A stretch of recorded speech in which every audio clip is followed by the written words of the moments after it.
الحمد لله نحمده ونستعينه ونستغفره ونؤمن به ونتوكل عليه ونعوذ بالله من شرور أنفسنا ومن سيئات أعمالنا من يهده الله فلا مضل له ومن يضلل فلا هادي له ونشهد أن لا إله إلا الله وحده لا شريك له ونشهد أن سيدنا ومولانا محمدا عبده ورسوله صلى الله عليه وعلى آله وصحبه وسلم أما بعد أعوذ بالله من الشيطان الرجيم إن الذين يتلون كتاب الله وأقاموا الصلاة وأنفقوا مما رزقناهم سرا وعلانية يرجون تجارة لن تبور ليوفيهم أجورهم ويزيدهم من فضله إنه غفور شكور۔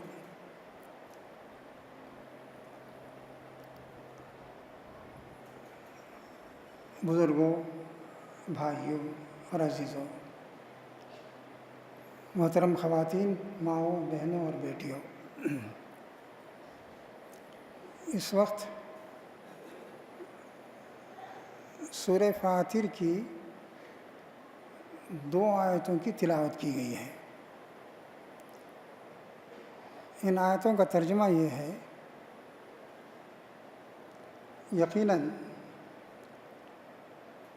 وہ لوگ جو اللہ کی کتاب کی تلاوت کرتے ہیں اور جنہوں نے نماز قائم کی اور جو کچھ ہم نے ان کو دیا ہے اس میں پوشیدہ طور پر بھی اور کھلے طریقے سے بھی خرچ کیا، وہ ایک ایسی تجارت کی توقع رکھتے ہیں جس میں کبھی گھاٹا نہ ہوگا،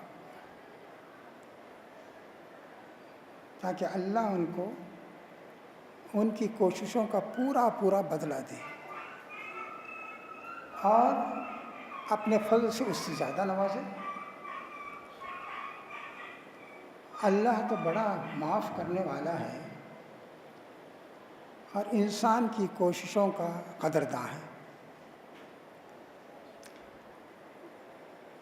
بزرگ اور بھائیوں، دنیا میں انسان کوئی بھی کاروبار کرتا ہے تو یہ دیکھتا ہے کہ کاروبار نفع بخش ہونا چاہیے،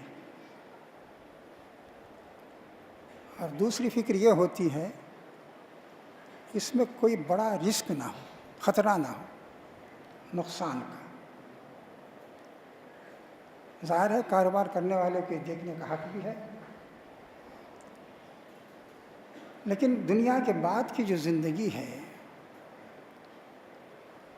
ان آیتوں سے معلوم ہوتا ہے کہ اس کے لیے بھی آدمی کو کچھ کاروبار کرنا پڑے گا۔ اس کے لیے 3 باتیں بتائی گئی۔ ایک بات تو یہ کہ اللہ کی کتاب کی تلاوت ہو، دوسری بات یہ کہی گئی کہ نماز کا اہتمام ہو، اور تیسری بات یہ کہی گئی کہ آدمی کو اللہ نے جو کچھ دیا ہے اسے اللہ کے راستے میں خوب خرچ کرے، پوشیدہ طور سے بھی اور کھلے طریقے سے بھی۔ جو نیک بخت یہ 3 کام کریں ہیں وہ یہ توقع رکھنے میں حق بجانب ہوں گے کہ ان کی تجارت خسارے کی تجارت نہیں ہے، کبھی اس میں نقصان نہ ہوگا، کبھی اسے زوال نہیں آئے گا، اور یہ خطرہ نہ ہوگا کہ ہائے کہاں پیسہ لگایا اور کہاں ضائع ہوا۔ اس لیے کہ وہ جو کچھ کر رہے ہیں اللہ تعالیٰ اسے نوازے گا، اس کا اجر ان کو ملے گا، اور پھر اللہ تعالیٰ تو اپنے فضل سے زیادہ دیتا ہے۔ انسان جو کچھ کرتا ہے اس سے کہیں زیادہ اللہ دیتا ہے۔ اور فرمایا بھول چوک بھی ہو سکتی ہے، اس ارادے کے باوجود، اس خواہش کے باوجود کہ ہم اللہ کی کتاب کی تلاوت کریں گے، نماز کا اہتمام کریں گے، اللہ کے راہ میں خرچ کریں گے، آدمی سے غلطی بھی ہو سکتی ہے، بھول چوک بھی ہو سکتی ہے، تو اللہ معاف بھی کر دے گا۔ اور دوسری بات یہ کہی، وہ بڑا قدرداں ہے، آدمی کی چھوٹی سے چھوٹی چیز کو بھی قدر کی نگاہ سے دیکھتا ہے، اور اس کے چھوٹے سے چھوٹے عمل کو بھی بڑے سے بڑا اجر عطا کرتا ہے۔ میرے بزرگوں اور دوستوں، اس میں جو 3 باتیں بتائی گئی ہیں، اس کے علاوہ اور باتیں بھی قرآن میں بہت بتائی گئی ہیں۔ ان میں سے پہلی بات ہے اللہ کی کتاب کی تلاوت۔ اللہ کی کتاب کی تلاوت ایک تو اس مقصد سے ہوتی ہے کہ اللہ کی کتاب کی تلاوت کا بڑا ثواب ہے، اس کی ایک ایک آیت پڑھنے کا ثواب ہے، بلکہ اس کے ایک ایک لفظ کے ادا کرنے کا ثواب ہے، اس لفظ کے ایک حرف کے ادا کرنے کا بھی ثواب ہے۔ ہمارے سامنے یہی بات ہوتی ہے کہ اللہ کی کتاب ہم اس لیے پڑھتے ہیں کہ اس کی ایک ایک آیت میں، ایک ایک جملے میں، ایک ایک لفظ میں، اور ہر لفظ کے ہر حرف میں اللہ تعالیٰ ثواب دے گا۔ کس قدر خوش قسمت ہیں وہ لوگ جو اللہ کی کتاب پڑھتے ہیں اور ثواب حاصل کرتے ہیں۔ اگر رمضان میں ان کی توجہ ہوتی ہے، ان تینوں باتوں کی طرف توجہ ہوتی ہے رمضان میں، اللہ کی کتاب کی تلاوت بھی ہم زیادہ کرتے ہیں، نماز کا بھی زیادہ اہتمام کرتے ہیں، اللہ کے راہ میں خرچ بھی کرتے ہیں، تو فرمایا کہ وہ لوگ جو اللہ کی کتاب کی تلاوت کرتے ہیں، ایک تو تلاوت کا ہی مقصد ہوتا ہے، اور بہت مبارک مقصد ہے کہ آدمی یہ سمجھے کہ اللہ کی کتاب میں پڑھوں گا اور اس سے ثواب مجھے ملے گا۔ ظاہر ہے اللہ کی کتاب تو یہ ہے کہ اللہ کے کلمات ہیں جسے انسان اپنی زبان سے ادا کرتا ہے، اس کے ثواب کا کیا ٹھکانہ۔ دوسرا مقصد اللہ کی کتاب کی تلاوت کا یہ ہے کہ آدمی یہ جاننے کی کوشش کرے کہ اللہ میاں نے کہا کیا ہے۔ قرآن کے بارے میں کہا گیا ہے کہ یہ کتاب تمہیں حق اور باطل کے درمیان فرق کر کے دکھائے گی، حق کیا ہے، باطل کیا ہے، صحیح کیا ہے، غلط کیا ہے، جھوٹ کیا ہے، سچ کیا ہے، یہ فرق کر کے دکھانے والی یہ کتاب ہے۔ تو ہم قرآن کو اس طرح پڑھیں ہمیں معلوم ہو حق اور باطل میں فرق کیا ہے، کیا حق ہے اور کیا باطل ہے، ہمارے کون سے اعمال صحیح ہیں اور کون سے غلط ہیں، اور پھر یہ دیکھیں کہ زندگی گزارنے کا وہ راستہ کیا بتاتا ہے ہمیں۔ وہ تو کہتا ہے کہ انسانوں کے لیے سراپا ہدایت ہے، ہدی للناس ہے،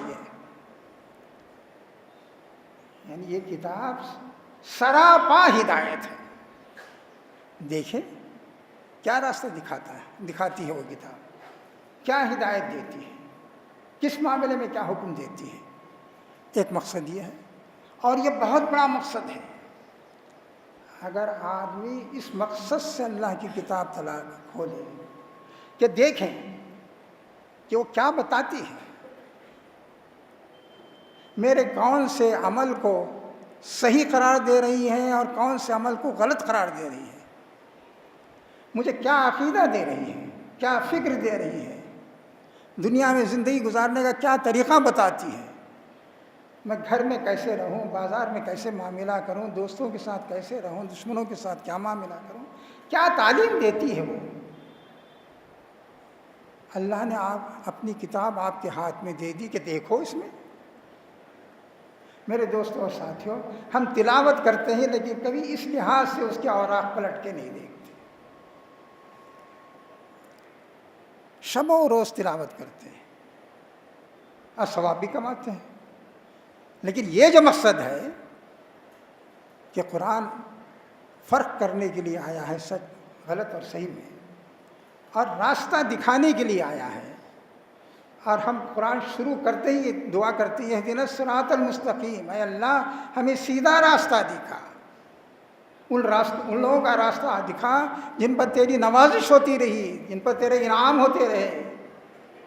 ان لوگوں کا راستہ نہ دکھا جن پر تیرا غضب نازل ہوا، اس سے ہمیں بچا. ان لوگوں کا راستہ نہ دکھا اور بچا جو راستہ جاننے کے باوجود بھٹک گئے. میرے دوستوں اور ساتھیوں، ہم تلاوت کرتے ہیں لیکن اس مقصد سے ہماری تلاوت نہیں ہوتی. برسا برس تلاوت کرتے ہیں. بعض لوگوں کا معمول ہے کہ مہینے میں 1-2 مرتبہ قرآن شریف ختم کریں گے. کتنا اچھا معمول ہے، اس کے اچھا ہونے میں کون شک کر سکتا ہے. لیکن اس سے بڑی بات یہ ہے کہ اتنی مرتبہ جب ہم قرآن پڑھ رہے ہیں تو کبھی یہ بھی دیکھیں کہ یہ قرآن کہتا کیا ہے، کیا بتاتا ہے. یہ دوسرا مقصد ہے. پھر تیسرا مقصد قرآن سے یہ معلوم ہوتا ہے کہ قرآن کی تلاوت اس لیے ہونی چاہیے کہ دنیا کو یہ معلوم ہو کہ یہ اللہ کی کتاب ہے. اس لیے تلاوت ہونی چاہیے. ایک جگہ قرآن میں کہا گیا کہ اے اللہ کے پیغمبر ان کو بتا دیجئے وَأَنْ أَتْلُوَ الْقُرْآنَ، مجھے اس بات کا حکم دیا گیا ہے کہ قرآن کی تلاوت کروں تمہارے سامنے. اس کے بعد کہا جو اس کے بعد سیدھا راستہ تلاش کرے تو اسے مل جائے گا. میرا کام تو یہ ہے کہ قرآن تمہارے سامنے پیش کرو. یہ تلاوت کرنا کیا ہے؟ قرآن پیش کرنا ہے. اس کے بعد فرمایا فَمَنِ اهْتَدَىٰ فَإِنَّمَا يَهْتَدِي لِنَفْسِهِ. کہا کہ اس کے بعد اگر کوئی راستہ پاتا ہے تو اپنے ہی فائدے کے لیے راستہ تلاش بھی کر رہا ہے، عمل بھی کر رہا ہے. لیکن اگر وہ بھٹک رہا ہے تو کہہ دو کہ میرا کام تو ڈرانا تھا، انجام سے آگے کرنا تھا، اس سے آگے کچھ نہیں. اب تم جانو، تمہاری قسمت جانے. میرے دوستوں اور ساتھیوں، یہ کام تو بالکل ہی نہیں ہو رہا ہے. ہم نے قرآن کی تلاوت اس لیے نہیں کی کہ دنیا کو سنائیں، دنیا کو بتائیں راہ حق کیا ہے، سیدھا راستہ کیا ہے، کہاں انسان نے ٹھوکر کھائی ہے، کہاں اس سے غلطی ہوئی ہے، کہاں وہ راہ ہدایت سے بھٹک گیا ہے.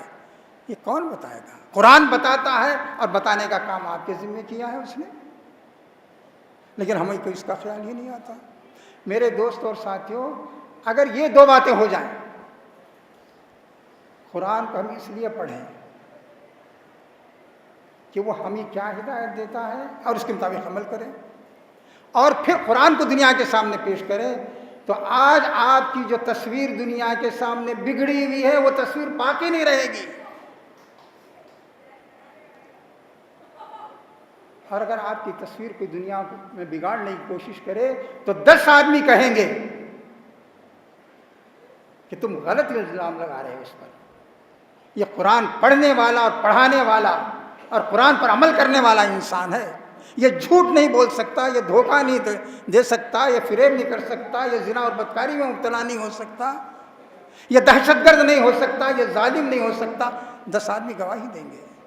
یہ اس وقت ہوگا جب کہ آپ دنیا کے سامنے قرآن پیش کریں اور کہیں کہ دیکھو یہ وہ کتاب ہے جس پر ہمارا ایمان ہے اور جس کے مطابق ہم زندگی گزار رہے ہیں. فیصلہ کرو کہ ہمارا راستہ صحیح ہے یا غلط. میرا خیال ہے کہ آج کی دنیا میں ایسے اندھے کم ہوں گے جو کہیں کہ تم غلط راستے پہ چل رہے ہو. یہ 3 کام ہیں، جو اس تلاوت کتاب کے ساتھ ہونی چاہیے۔ دوسری بات جس کا ذکر کیا گیا ہے وہ یہ کہ نماز قائم کرو۔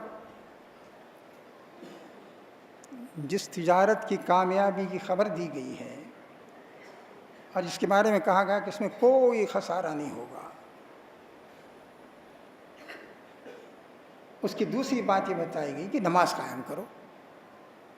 رمضان میں ہم نماز کا اہتمام کرتے ہیں۔ تلاوت کتاب اور نماز کے قائم کرنے کا قرآن نے ایک ساتھ حکم دیا ہے۔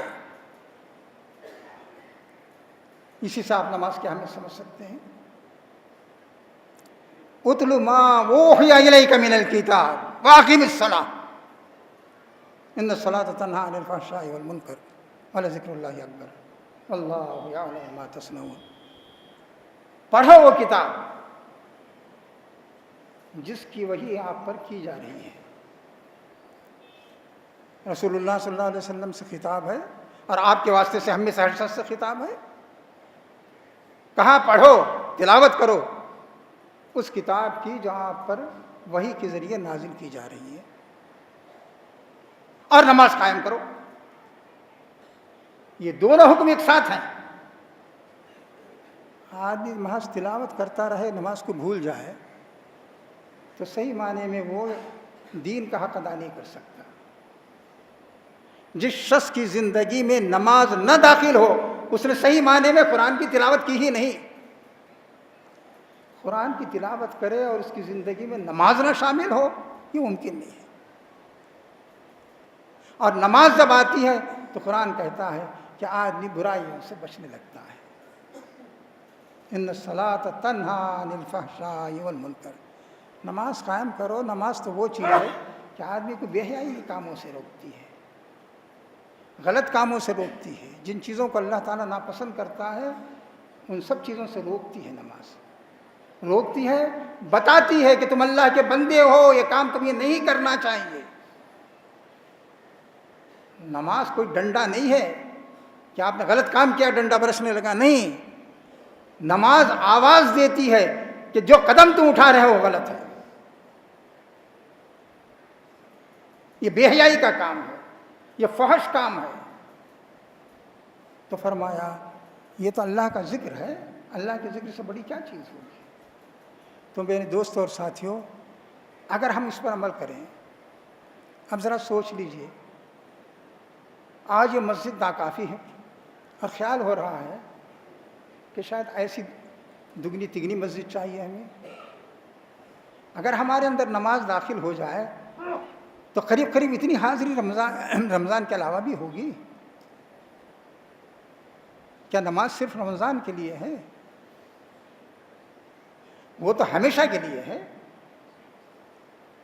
اور 5 وقت کے لیے ہے۔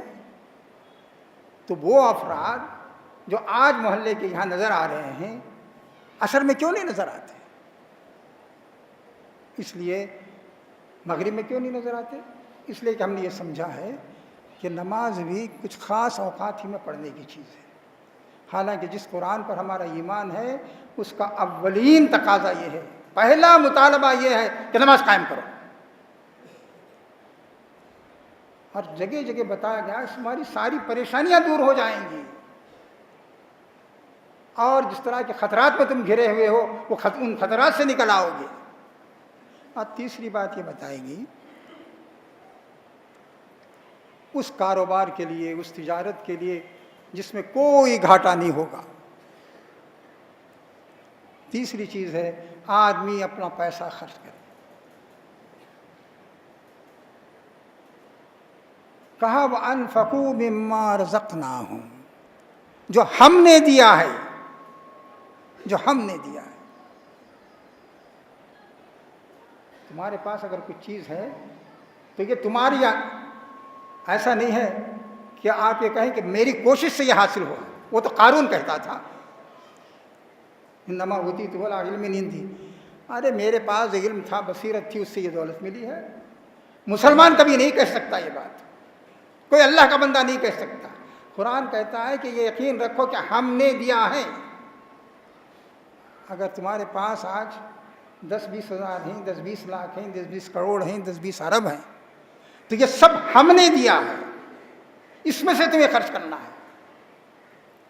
جیسے کوئی شخص آپ کے پاس امانت رکھے اور کہے کہ یہ امانت کے 10,000 روپئے ہیں، پھر اس کی پرچی آئے کہ اس میں سے 100 فلاں کو دے دو، 1000 فلاں کو دے دو، اور فلاں جگہ فلاں کام میں فلاں لگا دو۔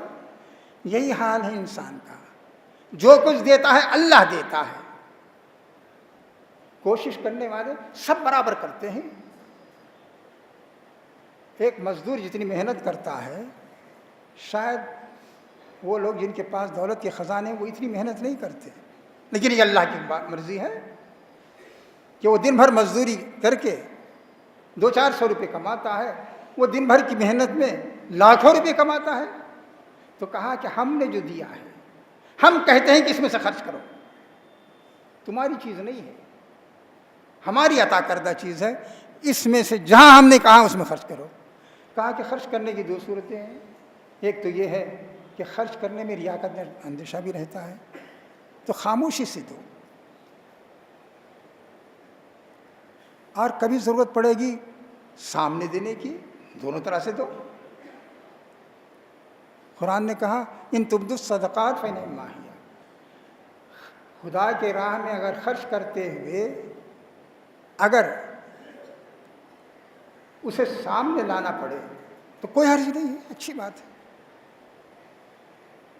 اس لیے کہ بعض کام وہ ہوتے ہیں جس میں معلوم ہوتا ہے کہ آدمی نے صرف کیا ہے۔ فرض کیجئے اگر کہیں اجتماعی نظم ہے زکوٰۃ کا، اور آپ نے 1 لاکھ روپے جمع کر دیے وہاں زکوٰۃ کے، کم سے کم 10 آدمی کے علم میں آ جائے گی بات، جس کے حوالے آپ نے رقم کی، جس نے حساب رکھا، جو اس کا جائزہ لے رہا ہے، جو اسے صرف کر رہا ہے، کتنے آدمیوں کے علم میں آ جائے گی۔ لیکن کبھی ایسا بھی ہوتا ہے کہ آدمی خاموشی سے دیتا ہے، یہ انفرادی عمل ہے، شخصی عمل ہے، کہ میں نے محسوس کیا کہ فلاں آدمی مجبور ہے، میری جیب میں کچھ پیسے تھے میں نے اسے دے دیے۔ ایک آدمی ہے بھوکا ہے، اس کے گھر غلہ پہنچا دیا۔ ایک آدمی ہے اس کے بچے ننگے ہیں، کپڑے فراہم کر دیے۔ ایک بیوہ ہے محتاج ہے، اس کی ضرورت کا سامان فراہم کر دیا، کسی کے علم میں نہیں آیا۔ نبی صلی اللہ علیہ وسلم کے الفاظ میں اللہ تعالیٰ تو اسے ایسے شخص کو اپنے عرش کے سائے میں جگہ دے گا، وَرَجُلٌ تَصَدَّقَ بِصَدْقَةٍ فَأَخْفَاهَا حَتَّى لَا تَعْلَمَ شِمَالُهُ مَا تُنْفِقُ يَمِينُهُ۔ اس شخص کو اللہ تعالیٰ اپنے عرش کے سائے میں جگہ دے گا جو اس طرح خدا کی راہ میں خرچ کرتا ہے کہ اس کے سیدھے ہاتھ نے کیا دیا الٹے ہاتھ کو نہیں معلوم ہوا، دائیں ہاتھ نے کیا دیا بائیں ہاتھ کی پتہ نہیں چلا۔ تو ظاہر ہے یہ بھی ایک ضرورت ہے، ایسی ضرورتیں بھی انسان کے ساتھ پیش آ سکتی ہیں، اور جہاں اجتماعی ضرورتیں ہوں گی وہاں نبی صلی اللہ علیہ وسلم بارہا اعلان کیا، لوگ صدقہ اور خیرات لا کے جمع کرتے تھے، معلوم ہوتا تھا کہ کون شخص کتنا لایا ہے، کس نے کتنا جمع کیا ہے۔ جب اعلان ہوتا مسجد میں کہ بھائی اس وقت ضرورت ہے، فلاں قافلہ آیا ہے محتاج ہے مدد کرو، لوگ لاتے تھے دیتے تھے، فلاں جنگ پہ جانا ہے سامان فراہم کرو، لوگ لاتے تھے دیتے تھے، معلوم ہوتا تھا لوگوں کو کہ کون کیا دے رہا ہے، کیا پیشکش اس کی ہے۔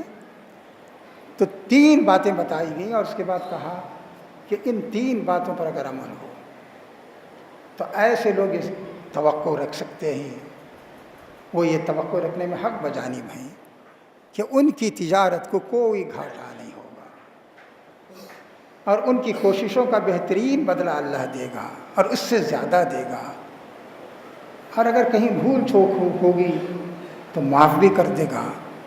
وہ بڑا قدرداں ہے، تمہارے کسی کام کو ضائع نہیں کرے گا۔ اللہ تعالیٰ سے دعا ہے کہ جو باتیں عرض کی گئی ہیں ان پر عمل کی مجھے اور آپ دونوں کو توفیق عنایت فرمائے۔ بارک اللہ لنا ولکم فی القرآن العظیم ورفعنا وإیاکم بالآیات والذکر الحکیم انہ تعالی جواد قدیم ملک بر رؤوف رحیم رب العالمین۔